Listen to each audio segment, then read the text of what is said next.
마태복음 19장 1절부터 12절까지입니다. 함께 읽겠습니다.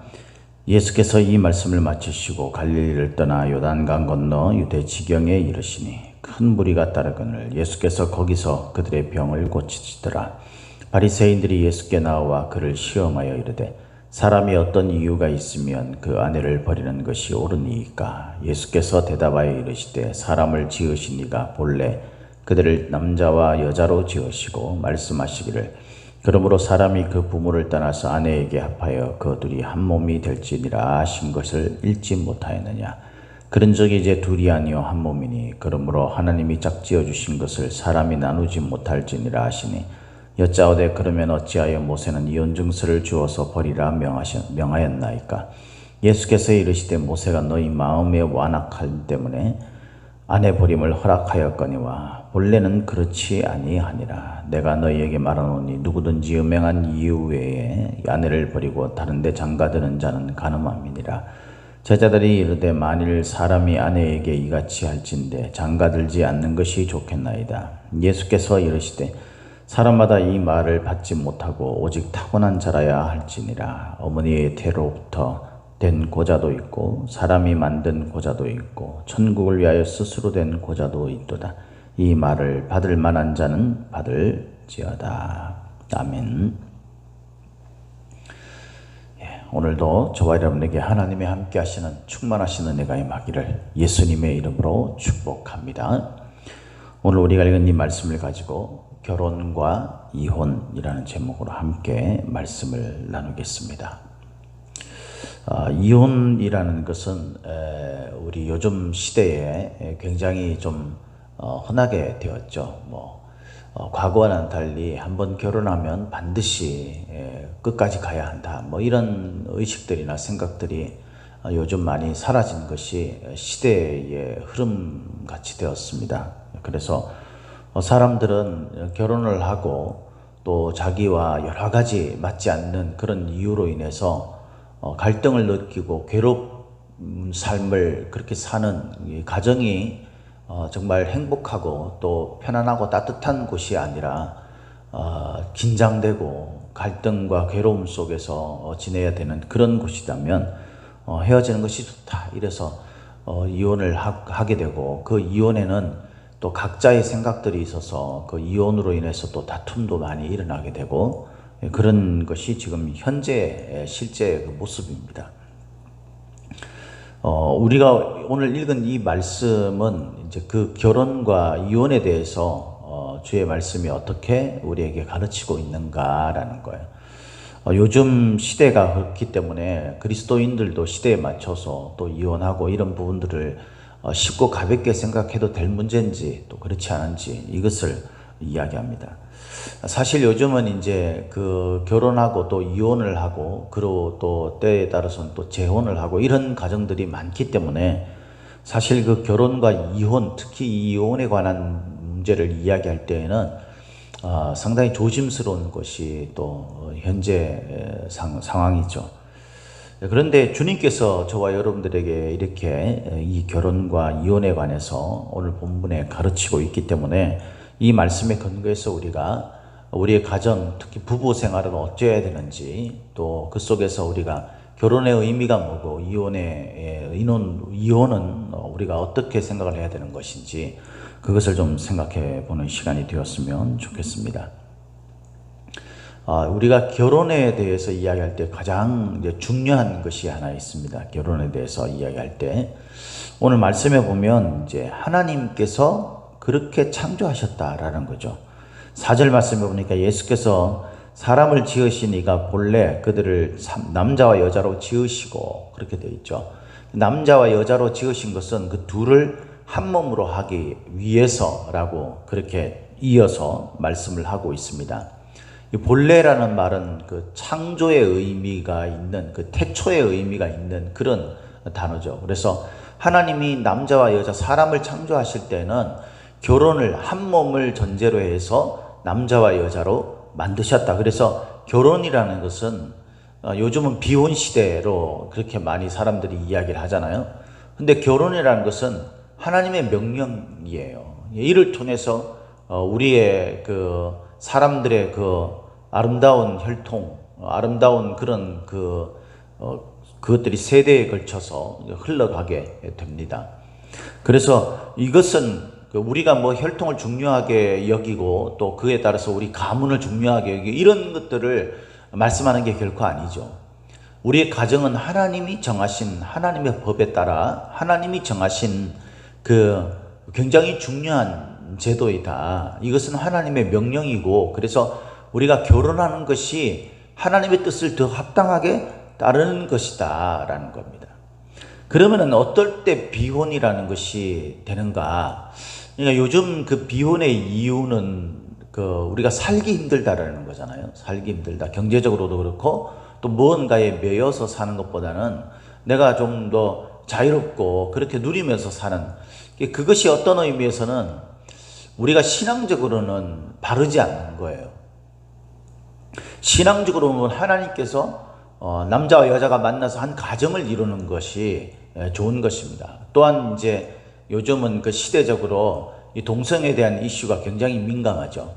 그러니까 성경은 우리에게 분명히 동성애에 대해서는 분명히 하나님께서 옳지 않은 것이다라고 말씀을 합니다. 사람을 남자와 여자로 창조하셨고, 우리가 동성애자들을 향해서 이렇게 성적 취향이 좀 다른 사람들, 이런 사람들을 향해서 우리가 그들을 향해 손가락질하고 비난하고 뭐 악마니 뭐 어쩌니 이런 식의 비난을 하는 것은 하나님이 원하시는 게 아니에요. 그들을 긍휼히 여기고 또 그들을 위로하고 또 그들에게 따뜻한 그런 어떤 버팀목이 되어지고 하는 것이 사실 우리가 그런 분들을 향한 성도들이 취해야 할 하나님이 원하시는 태도입니다.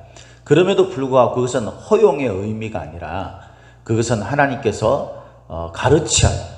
그것을 좀 고치는 데 있어서 우리가 도움을 주고 이런 측면을 우리가 이루기 위해서, 이것을 이루기 위해서 더욱더 우리가 좀 따뜻하게 대하면서 가까이 그들에게 와서 그들을 자꾸 이해하려고 하면서 우리가 그들을 좀 이렇게 하나님의 말씀에 따라 이 원리에 따라서 이해시켜야 될 그런 문제이죠.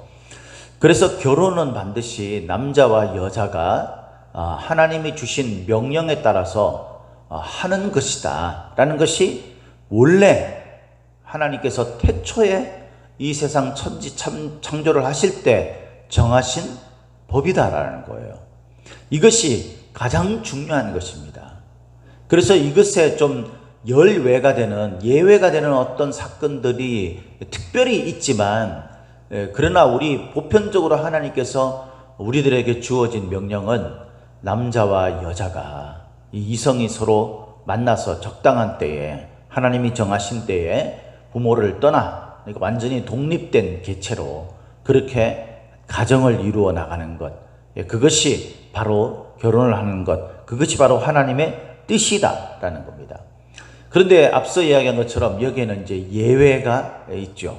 그 첫 번째가 이제 그러면 혼자 사는 비혼 사람들은 어떤 사람들이어야 하는가? 그것에 대해서 예수님께서 이렇게 이야기합니다. 제자들이 이르되 만일 사람이 아내에게 이같이 할진대 장가들지 않는 것이 좋겠습니다. 그러니까 이게 지금 비혼 세대가 말하는 거랑 비슷한 거잖아요. 뭐 결혼해가지고 사는데 이래저래 뭐 이유들이 많고 막 갈등이 생기고 문제가 생기고 이러면 차라리 그런 것보다는 결혼 안 하는 것이 더 낫지 않습니까? 누가 장가들어서 그 골치 아픈 것을 해야 합니까? 라고 이야기합니다. 우리가 좀 약간 좀 다른 이야기긴 한데요. 하나님이 정하신 것이 우리에게 골치 아픈 문제가 될 수는 없어요.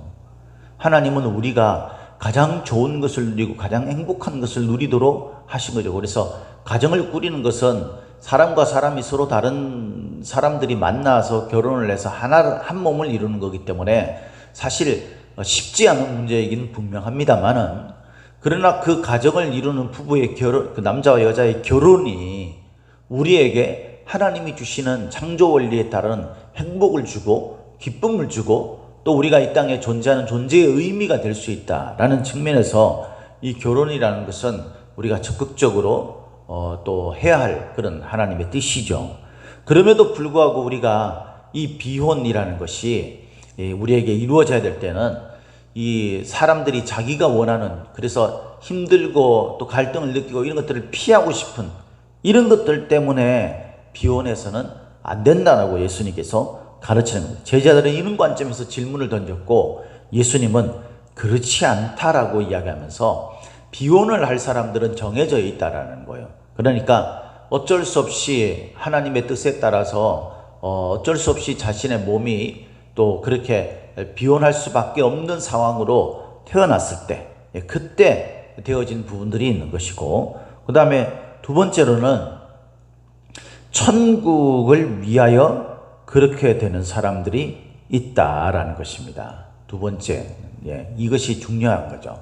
그래서 이제 신부님 같은 경우에는 이제 그렇게 결혼을 하지 않고 주님의 사역을 감당하려고 그렇게 하는 사람들이죠. 그런데 목사님들은 왜 결혼을 하느냐? 예수님의 제자들 가운데서도 결혼을 한 사람들이 있고 또 결혼을 해서 주의 사역을 감당하는 사람들도 있습니다. 그죠? 뭐 브리스길라와 아굴라 뭐 이런 사람들이 대표적인 사람들이죠.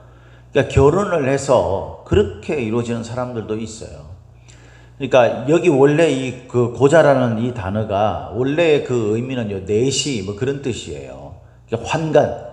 그래서 궁에서 이제 왕을 보필하면서 그렇게 환관의 역할을 감당하는 사람인데, 이들 중에서는 이제 스스로 어떤 의학적으로 그렇게 거세되어져서 하는 사람들이 있는 거죠. 이런 사람들이 있는 반면에 또 우리가 그 성경을 살펴보면은 그 환관 중에서 결혼을 내서 그 일을 감당하는 사람들도 있습니다. 그죠? 그래서 이런 사람들, 뭐 왕궁의 환관들이나 이런 사람들 가운데서도 비혼하는 사람들이 있는데, 우리가 천국을 위해서 비혼하는 사람들이 있다는 거예요. 그래서 이 천국을 위해서 그러는 사람들은 반드시 이 바울 서신에 의하면은 반드시 뭐냐면 그런 은사를 받아야 하는 겁니다. 그래서 결혼하는 것이 하나님의 뜻인데, 바울이 자신은 하나님으로부터 그런 은사를 받아서 내가 그렇게 혼자의 몸으로 사역을 감당하니까 굉장히 유익한 부분이 있다. 그래서 너희들도 특별히 뜻이 있으면, 하나님의 뜻이 있으면 이렇게 나와 같이 혼자 지내는 것이 좋을 수도 있다라고 그렇게 권면을 하죠.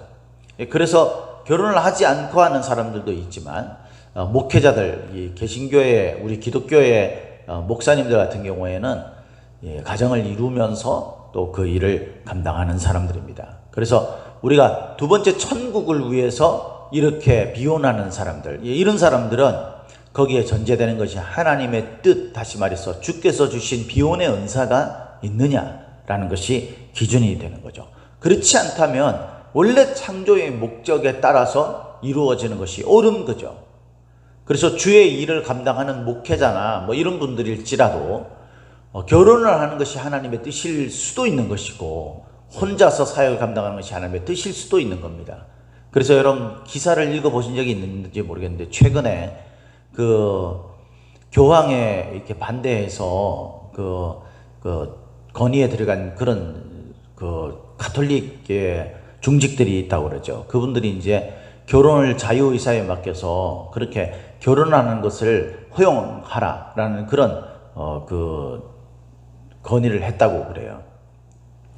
그것이 사실 이제 맞는 거죠. 어떤 의미에서는. 이 기독교적 관점에서는, 뭐 가톨릭 쪽에서는 또 그런 의미가 중요한 그런 의미로 내세우는 부분이 있겠지만, 성경을 보면 그런 것입니다. 결혼을 하는 것이 하나님의 원래의 뜻이고, 하나님의 일을 감당하거나 또 특별한 목적이 있어서 어떤 비혼을 해야 하는 그런 사람들도 있는 것입니다.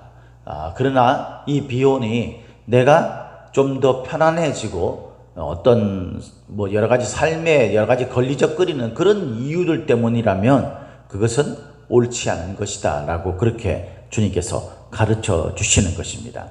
그리고 이제 결혼과 또 비혼, 그리고 세 번째 우리가 살펴봐야 될 것이 바로 이혼에 관해서죠. 이 이혼이라는 것은요, 여러 가지 이유가 있는 겁니다. 그런데 오늘 예수님께서 이 말씀하신 이유, 그것은 한 가지로 그렇게 설명을 하고 계시죠. 거기에 보니까 9절 말씀에 이렇게 말합니다. 내가 너희에게 말하노니 누구든지 음행한 이유 외에 아내를 버리고 다른 데 장가드는 자는 간음합니다. 이 간음함이라는 것은 뭐냐면 우리가 이제 다른 데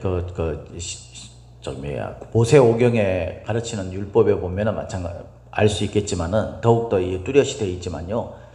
우리가 이혼을 해서 그 여인이 이제 다른 사람과 재혼을 하게 될 경우에 그 여인을 간음한 자리에 내주는 것과 마찬가지다라고 설명을 합니다. 그리고 또 내가 다른 여인에게 장가를 다시 가는 것도 이 원래 본처를 두고 그렇게 간음하는 것이 되는 것이다. 이렇게까지 예수님께서 좀 극단적으로 보일 수 있는 그런 말씀까지 하시면서 이 이혼에 대해서는 원래 하나님의 뜻이 아니다라고 그렇게 말씀합니다. 그러면서 결혼의 가장 중요한 원리인 소위 말해서 이제 바람을 피우는 것이죠. 이런 음행한 이유 이외에는 이 이혼이 성립되지 않도록 해야 한다라고 설명합니다. 이 음행한 것은요, 남자와 여자 이성이 만나서 결혼을 했을 때 가장 기본적으로 해야 되는 뭡니까? 가장 기본적인 그런 원리죠. 그 약속이에요, 약속. 그죠? 이것이 깨뜨려지게 되면 모든 것이 깨뜨려지게 되는 것입니다. 그래서 요즘 좀 입에 담기도 힘들지만은 불륜이라든가 이런 것들은 아주 비일비재하죠.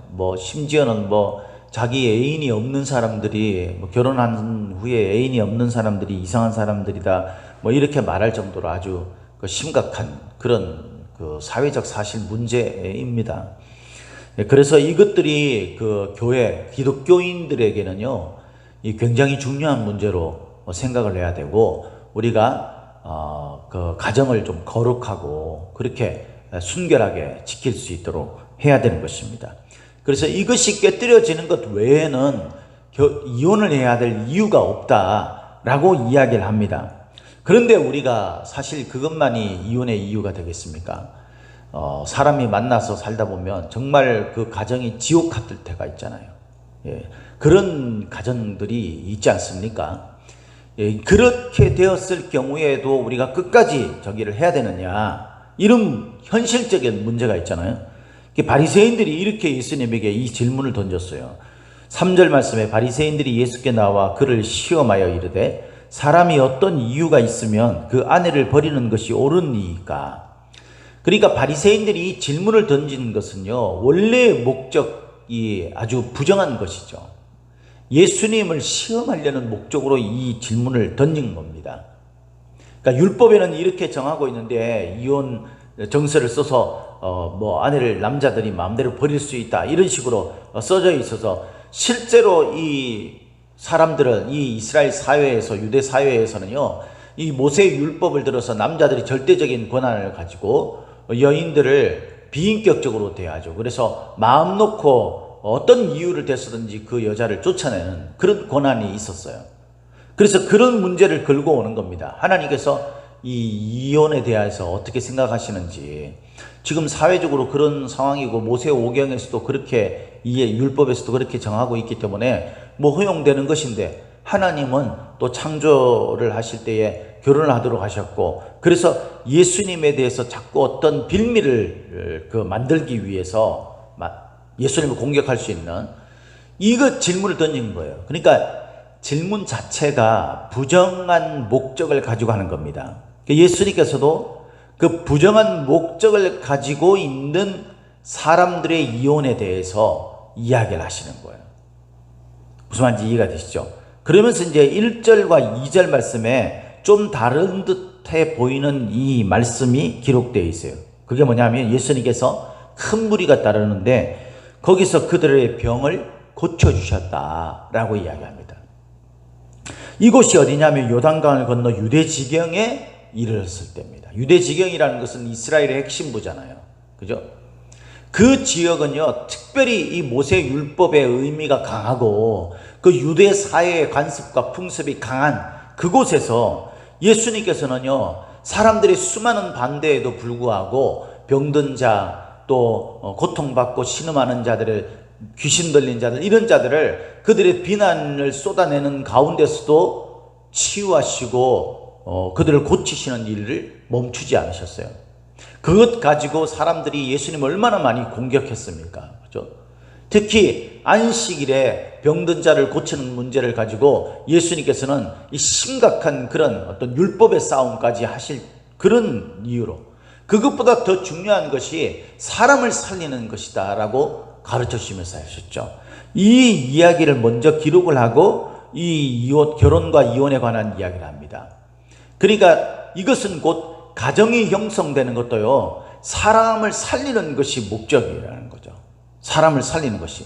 예를 들어서 폭력적인 남편에 의해서 맨날 이렇게 폭행을 당하고 사는 그런 여인들이 어떻게 해야 됩니까? 결혼하기로 마음먹는 것이 이 성경이 말하는 이 결혼의 어떤 하나님의 명령에 위배되는 것입니까? 그것이 나를 죽음으로까지 몰아갈 수 있는 그런 공포스러운 문제라면 여러분, 그것은 분명히 하나님께서 이혼에 관해서 허용하시는 관점이 있다는 거예요.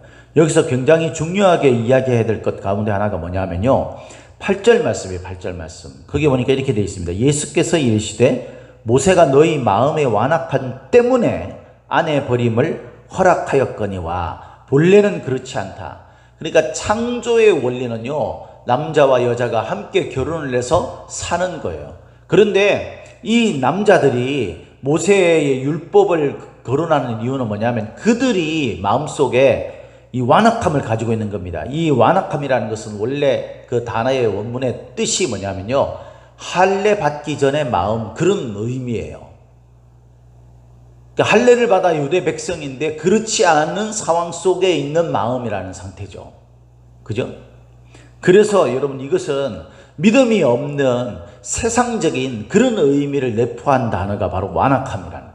이건 고집스럽고 막 자기중심적이고 이런 것을 말하는 거죠.